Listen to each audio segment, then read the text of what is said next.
जय श्री कृष्णा सभी को। कैसे हैं आप सब लोग।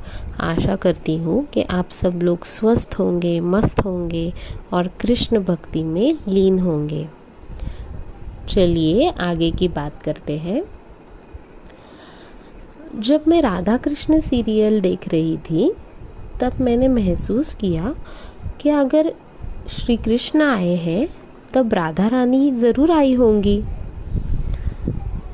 कृष्ण के साथी जो महाभारत में दिखाए हैं वो भी सभी आए होंगे, पांडव आए होंगे, कौरव भी आए होंगे। मैंने श्री कृष्ण से अपने मन ही मन में पूछा, जो मुझे लग रहा है, क्या ये सच है? क्या राधा जी भी पधारी हैं?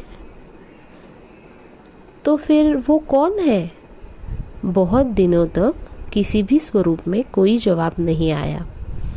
मुझे लगा इस बात का उत्तर मुझे नहीं मिलने वाला। अब मैं सोच विचार कर रही थी। अगर मैं सोच रही हूँ कि सुशांत श्री कृष्ण है तो राधा कहाँ पे होगी? क्या वो उसे ढूंढ पाएंगे जैसे श्रीनिवास अपनी श्री को ढूंढते हैं राधा कृष्ण के बालाजी की कथा में? क्या सुशांत एक फिल्म स्टार है तो राधा क्या एक कॉमन पर्सन होगी? उनका मिलन कैसे होगा?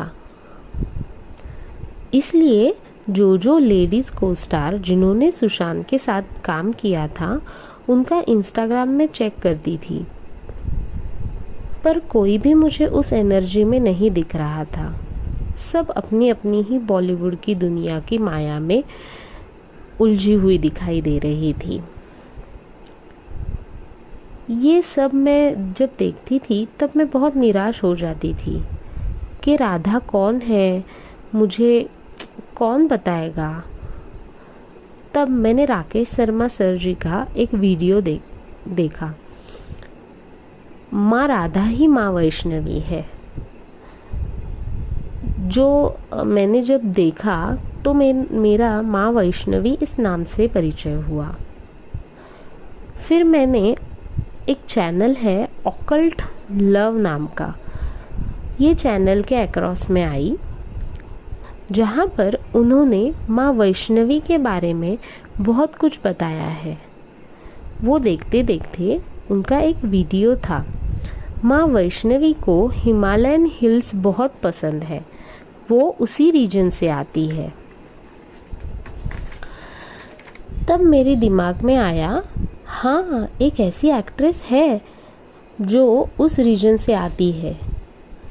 मैंने तुरंत ही उनका इंस्टाग्राम चेक किया और मेरी जिज्ञासा शांत हो गई, क्योंकि वो भी सेम स्पिरिचुअल जर्नी में थी, भगवान की भक्ति में लीन दिख रही थी। कृष्ण, राम, विष्णु की उपासना कर रही थी, नए भारत के बारे में बात कर रही थी, उस पर एक्टिवली बात कर रही थी जैसे सुशांत बात किया करते थे। तब मेरे दिमाग में आया, जब सुशांत के साथ ये हादसा हुआ था तब बॉलीवुड से एक ही थी जो सुशांत के सपोर्ट में आई थी, खुलकर इस टॉपिक पर बात कर रही थी। इस तरीके से मेरा कभी ध्यान नहीं गया था। तभी मुझे ट्विन फ्लेम जर्नी का एग्जैक्ट मतलब समझ में आया, जो एक डिफ़िकल्ट जर्नी है, जो एक दूसरे की तरह होते हैं पर अलग अलग ज़िंदगी जीते हैं, जो कृष्ण ने खुद राधा कृष्ण सीरियल में समझाया था। ट्विन फ्लेम कहकर नहीं, पर ऐसा कहकर कि मेरी और राधा की यात्रा कठिनाइयों से भरी है, हम एक होकर भी अलग हैं।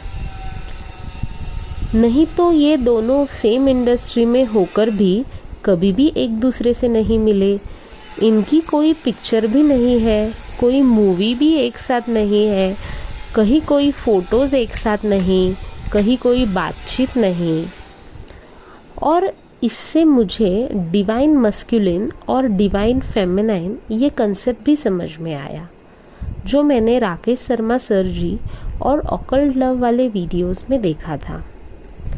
डिवाइन मस्कुलिन जो एक फीमेल बॉडी में मेल एनर्जी है, जो राधा है इस समय, भले ही इनकी बॉडी फीमेल हो, पर इनका बिहेवियर, इनके स्वभाव, इनका बोलना, चीज़ों को हैंडल करना एक मेल की तरह है।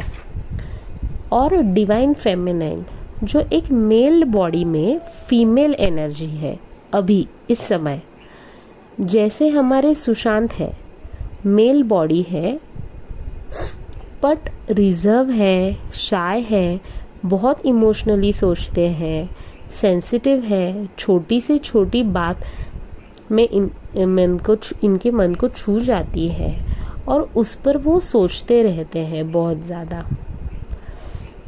इसीलिए नूर मिशन मैडम जो है, नूर पराशक्ति, उन्होंने बोला कि कल की एक फीमेल है, क्योंकि वो एनर्जी को अच्छी तरह से समझती है और उन्होंने सुशांत की फीमेल एनर्जी को पहचाना है।